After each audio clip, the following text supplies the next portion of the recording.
اعوذ باللہ من الشیطان الرجیم بسم اللہ الرحمن الرحیم ولو اور اگر انا یہ کہ لکلی ہر نفس ہر جان ظالمت جو ظالم ہے، اللہ تعالیٰ فرماتے ہیں ہر وہ جان جو جس نے اپنی جان پر ظلم کیا، ما فی الارض جو کچھ زمین میں ہے، لافتدت بھی قیامت والے دن، قیامت کی بات ہو رہی ہے کہ جو انسان دنیا میں گناہ گار ہے، ظلم کرتا رہا، ظالم اپنی جانوں پر ظلم کیا، اس کا کیا مطلب ہے کہ انسان، ہم سمجھتے ہیں نا، ہم نے کسی کے اوپر ظلم کیا یا کسی کے ساتھ یہ معاملہ کر رہے ہیں، اصل میں انسان وہ اپنے ساتھ کر رہا ہوتا ہے، ٹھیک ہے؟ جو برا کرے گا اس کا انجام تو برا ہی ہے نا، یعنی کہ برا ہی بدلہ ملے گا۔ تو اللہ تعالیٰ فرماتے ہیں کہ ہر وہ جان جس نے اپنی جان پر ظلم کیا، ظلم کس چیز کا؟ گناہ کر کر کے اللہ کے پاس پہنچے، تو جب قیامت کا دن ہوگا اس وقت وہ کوئی بھی جو ظالم ہے وہ کہے گی ما فی الارض لافتدت بھی، کہ میں سارا کچھ دے دوں۔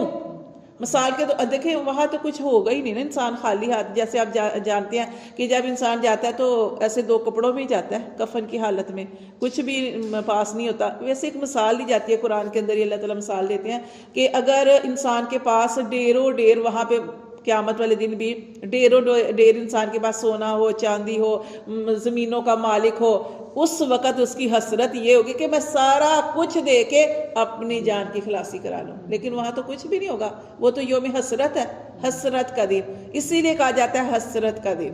سب کے لیے، کافروں کے لیے بھی حسرت کا دن، وہ حسرت کریں گے کاش ہم دنیا میں کلمہ پڑھ لیتے اور اللہ کی مان کے چلتے، نبیوں کی اتباع کرتے، حسرت کا دن۔ اور مسلمانوں کے لیے بھی حسرت کا دن، کس وجہ سے؟ کہ جو جنت میں جائیں گے مسلمان، وہ بھی حسرت کریں گے کاش ہم ایک دفعہ سبحان اللہ زیادہ کہہ لیتے تو جنت کے اوپر والے درجے میں ہوتے، کیونکہ نبی پاک صلی اللہ علیہ وسلم کی حدیث کا مفہوم ہے کہ جنت کے درجے ہیں 100 درجے، 100 درجے ہیں، اس لیے سب سے بہترین جنت جنت الفردوس ہے، اس لیے تم جنت الفردوس کا سوال کرو۔ لیکن جس نے ایک دفعہ دنیا میں سبحان اللہ زیادہ کہا ہوگا وہ اس جنتی سے اوپر والی جنت میں ہوگا، تو اس لیے یوم حسرت سب کے لیے ہوگا، ٹھیک ہے؟ تو یہاں پہ یہ بتایا گیا ہے کہ وَلَوْ أَنَّ لِكُلِّ نَفْسٍ ظَلَمَتْ مَا فِي الْأَرْضِ لَافْتَدَتْ بِهِ، اس آیت کا مطلب یہ ہے کہ جس نے دنیا میں ظلم کیا، اپنی جان پر زیادتی کی، وہ اس دن قیامت والے دن حسرت کرے گا کہ کاش اس کے پاس یہ سارا کچھ ہو، دنیا کے اندر مال دولت جو اسے دنیا میں ملا ہوا تھا وہ سارا کچھ دے دے، لَافْتَدَتْ بِهِ، اور اپنی جان کی خلاصی کرا لے، لیکن اس وقت ایسا کچھ بھی نہیں ہوگا۔ اللہ فرماتے ہیں وَأَسَرُّ النَّدَامَةَ، وہ چپکے شرما رہے ہوں گے، اپنی کیا کریں گے وَأَسَرُّ، اور چھپا رہے ہوں گے، ندامت اپنی شرم ساری، شرم ہو گئی۔ دیکھیں نا اتنی ساری انسانیت کے سامنے جو ہے کسی کو جہنمی کی لائن میں کھڑا کر دیجیے، جہنم کی لائن میں کھڑا کیا جائے تو وہ اور کیا کریں گے؟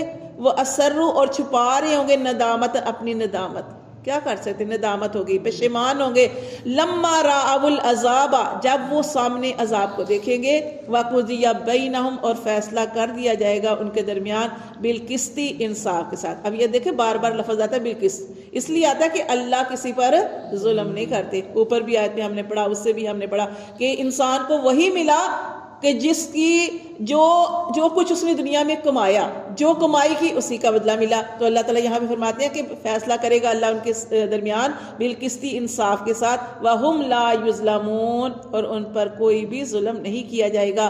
الا، سن رکھو، انا، بے شک، للہ، اللہ ہی کے لیے ہے، ما فی السماوات والارض، جو کچھ آسمانوں میں ہے اور زمین کے اندر ہے، سارے کا سارا کس کے لیے ہے؟ اللہ کا ہی ہے۔ الا، سن رکھو، اللہ کا مطلب ہے خبردار، سن رکھو، ان وعد اللہ حق، کہ بے شک اللہ کا وعدہ حق ہے، سچ ہے، ولیکن، اور لیکن، اکثرہم، اکثر ان کے، لا یعلمون، وہ نہیں جانتے۔ ہوا، وہی ہے، کون؟ اللہ۔ اب اللہ کی بات ہو رہی ہے کہ اللہ یحیی، وہی زندہ کرتا ہے، ویمیت، اور وہی مارتا ہے، والیہ ترجعون، اللہ ہی زندہ کرتا ہے، اللہ ہی مارتا ہے یا مارے گا، اور اس اللہ ہی کی طرف ترجعون، تم سب کا لوٹ کر جانا ہے۔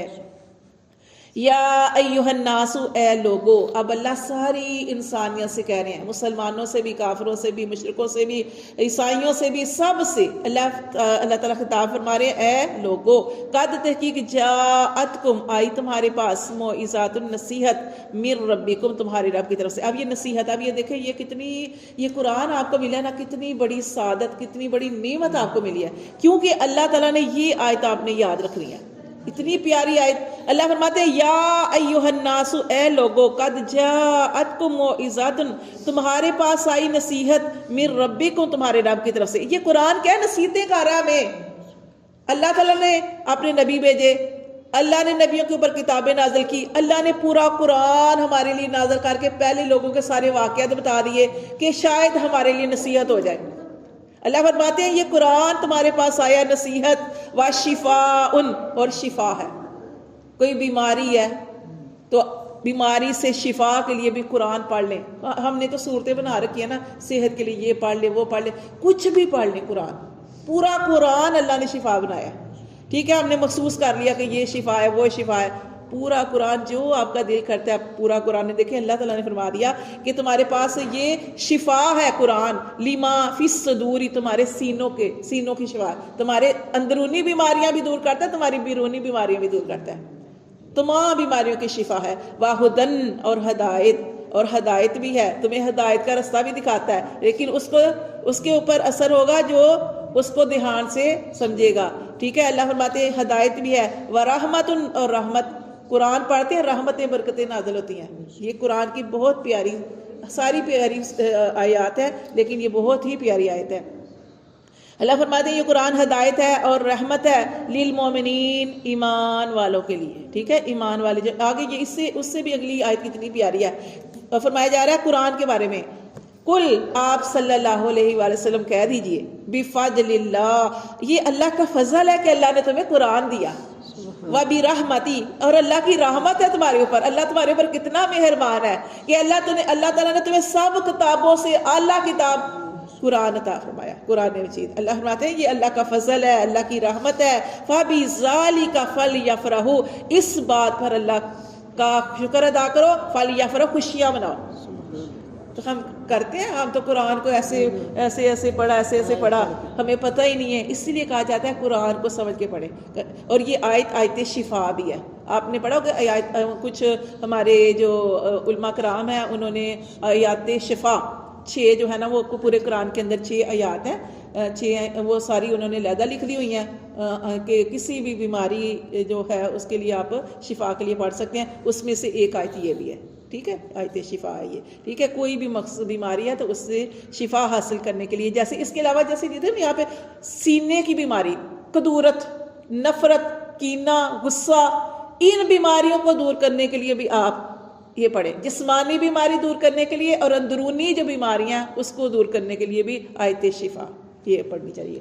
ٹھیک ہے، تو اللہ فرماتے ہیں اتنی پیاری آیت. اللہ فرماتے ہیں فَبِذَالِكَ فَلْيَفْرَحُوا، اے محمد صلی اللہ علیہ وسلم ان سے کہہ دیجئے جن کو قرآن ملا ہے، اتنی بڑی نعمت ملی ہے، ان سے کہہ دیجئے خوشیاں مناؤ. هُوَ خَيْرٌ مِّمَّا يَجْمَعُونَ، یہ ان ساری چیزوں سے بہتر جو تم جمع کر کے رکھتے ہو. کیا جمع کر کے رکھتے ہیں؟ مال. ہم مال کے پیچھے لگے ہیں، ہم دولت جمع کرنے کے پیچھے لگے ہیں. ہماری دعائیں ایک ہی ہے، ایک ہی دعائیں ہماری. اللہ ہمیں یہ گھر دے دے، اللہ ہمیں مال دے دے، اللہ ہمارے بچوں کو یہ دے دے، ہمارے بچوں کو یہ دے دے، وہ دے دے. یعنی ہماری خواہشیں یہ ہیں. یقین کرو ہم جو چیز ہمیں ملی ہے اس پر ہم شکر ادا نہیں کرتے کہ اللہ نے ہمیں بن مانگے کتاب اسلام پہ جو اسلام دیا، نبی دیا، کتابیں نازل کی اور ہمیں ہدایت کے رستے پہ چلایا. کتنی بڑی بات ہے. لیکن ہم ان چیزوں کا شکر ادا نہیں کرتے. ہم بس مفلسی کے رونے روتے ہیں. کوئی ایسا دن گزرا ہے جس دن آپ نے نہ کھایا ہو؟ یقین کرو کسی وقت ہم سوچتے نا آج کچھ نہیں کرنا، یقین کرو اس دن اس سے زیادہ مل جاتا ہے کھانے کو. یہ بھی اس طرح کے بھی معاملے ہوتے ہیں. تو یہ ہمیں شکر ادا کرنا چاہیے. اللہ کا شکر ہے. کون سا کام ہے جو ہمارا نہیں ہو رہا؟ تو اس لیے اللہ تعالیٰ فرماتے ہیں کہ اللہ کی نعمتوں کا شکر ادا کرو، اور خاص طور پر یہ جو قرآن کی نعمت ملی ہے اس پر خوشیاں مناؤ. اور یہ ان ساری نعمتوں سے بہتر ہے جو تم جمع کر کے رکھتے ہو. کیوں؟ کیونکہ یہ قرآن توکل مضبوط کرتا ہے آپ لوگوں کا یقین مضبوط کرتا ہے کہ میرا یہ کام مشکل ہے. اللہ تعالیٰ نے پورا قرآن نازل کر کے واقعات بیان کر کے ہمیں تسلیاں دے دی کہ نبی پاک صلی اللہ علیہ وسلم پریشان ہوتے تھے تو اللہ تعالیٰ نے نبی پاک صلی اللہ علیہ وسلم سے فرمایا وَلَا سَوْفَ يُؤْتِيكَ رَبُّكَ فَتَرْضَىٰ، اے محمد صلی اللہ علیہ وسلم کیوں پریشان ہوتے ہو؟ اللہ تو تمہیں اتنا نوازے گا کہ آپ راضی ہو جائیں گے. اتنا کچھ، کیونکہ ہمارے نبی صلی اللہ علیہ وسلم کے اوپر تکلیفیں نہیں آئی، ہر نبیوں کے اوپر تکلیفیں آئیں، لیکن اللہ تعالیٰ نے کیسے پھر ان کے ساتھ معاملات کیے کہ جو انکار کرنے والے تھے، ظالم تھے، ان کو ہی اللہ نے تہس نہس کر کے ہلاک و برباد کر دیا، لیکن اپنے نبیوں کو اللہ تعالیٰ نے ہمیشہ بلندیاں عطا فرمائی، عزتیں عطا فرمائی ہیں۔ تو یہ قرآن چھوٹی چیز نہیں ہے، ہم اس کا جو ہے وہ اس طریقے سے پڑھے تو یہ ہمیں بیماریوں سے شفا بھی دے گا، رحمتیں برکتیں بھی نازل ہوں گی، اور ہمارے دل کو ہدایت بھی نصیب ہوگی، ہمارے دلوں کی بیماریاں بھی دور ہوں گی، ہماری جسمانی بیماریاں بھی دور ہوں گی۔ کسی بھی مقصد کے لیے یہ آیات جو ہے نا آپ پڑھ سکتے ہیں۔ اللہ فرماتے ہیں کل آپ صلی اللہ علیہ وسلم کہہ دیجئے ارأیتم بلا تم دیکھو ما انزل اللہ جو اللہ نے نازل کیا لکم تمہارے لیے من رزق رزق، اللہ نے جو رزق نازل کیا فجعلتم تو تم اس کو بناتے ہو من ہو اپنی طرف سے حرام و حلالا، حرام اور حلال، حالانکہ اللہ تعالیٰ نے ہر چیز واضح کر دیا ہے کہ حلال کیا ہے اور حرام۔ اب ہم یہ لوگ کیا کرتے تھے، اپنے پاس سے کبھی حرام کو حلال، جیسے کہ آپ نے پڑھا سورۃ مائدہ کے اندر کہ جو جانور اللہ نے کھانے کے لیے بنائے ہیں اس کا دودھ حرام کر لیتے تھے، اس کا گوشت حرام کر لیتے تھے، کہتے تھے یہ، اور یہ بھی کر لیتے تھے کہ یہ مرد کھائیں گے یہ عورتیں نہیں کھا سکتی۔ یعنی اس پڑھ چکے ہیں پورا کہ کس طریقے سے انہوں نے اس طرح کے کام کرتے تھے، کسی کو حرام کر لیتے، کسی کو حلال۔ اور مہینے کے بارے میں ہم نے پڑھا اپنی مرضی سے کہ اس مہینے میں ہم نے یہ مہینہ حرمت والا نہیں رکھنا، حرمت والے مہینے کو اٹھا کے آگے رکھ دیا اور کسی اور مہینے کو اس جگہ پہ سارا پڑھ چکے ہیں نا۔ تو دیکھیں یہ اللہ تعالیٰ فرما رہے ہیں کہ جو اللہ نے نازل کیا تمہارے لیے رزق سے مراد صرف وہ نہیں ہے کہ مال دولت کھانا نہیں ہے، صحت بہت بڑا رزق ہے، اس کے علاوہ ہدایت بہت بڑا رزق، یہ ساری چیزیں رزق کے اندر آتی ہیں۔ اللہ فرماتے ہیں کہ جو تمہیں اللہ تعالیٰ نے دیا رزق تم اس کو بناتے ہو حرام اور حلال، جیسے اس کے اندر مہینہ بھی آ جائے گا، ٹھیک ہے۔ کل آپ صلی اللہ علیہ وسلم ان سے کہہ دیجئے اللہ کیا اللہ نے آسین لکم اللہ نے تمہیں اس کی اجازت دی ہے کہ تم حلال حرام ٹھہرا لو، ام اللہ تفترون یا تم اللہ کے اوپر جھوٹ باندھتے ہو، وما ظن الذین اور اللہ فرماتے ہیں کہ کیا گمان کیا تھا ان لوگوں نے یفترون جو گڑتے ہیں اللہ الکاذب اللہ کے اوپر جھوٹ کرتے ہیں، اللہ نے تو نہیں نہ کیا، اللہ فرماتے ہیں وہ اپنے پاس سے ہی کر کے تو اللہ کے اوپر جھوٹ کرتے ہیں۔ یوم القیامہ قیامت کے دن ان کا کیا حال ہوگا جو اللہ کے ساتھ اس طرح کا معاملہ کرتے ہیں۔ ان اللہ بے شک لذو اللہ تعالیٰ فضل اللہ بڑے فضل والے ہیں الناس لوگوں پر، ولکن اور لیکن اکثرہم اکثر ان کے لا یشکرون وہ شکر ادا نہیں کرتے۔ اللہ تعالیٰ بڑے فضل کرنے والے ہیں، بڑے مہربان ہیں، شفیق ہیں۔ اپنی غلطی کا احساس ہو جائے تو اللہ تبارک و تعالیٰ کی طرف لوٹ آنا چاہیے، کیونکہ اللہ تبارک و تعالیٰ بہت قدردان ہے۔ جیسے ہم پڑھ چکے کہ اللہ سے زیادہ کون قدردان ہو سکتا ہے، اور لیکن اللہ فرماتے ہیں کہ اکثر لوگ جو ہیں وہ اس بات کو نہیں جانتے، وہ اللہ کا شکر ادا نہیں کرتے۔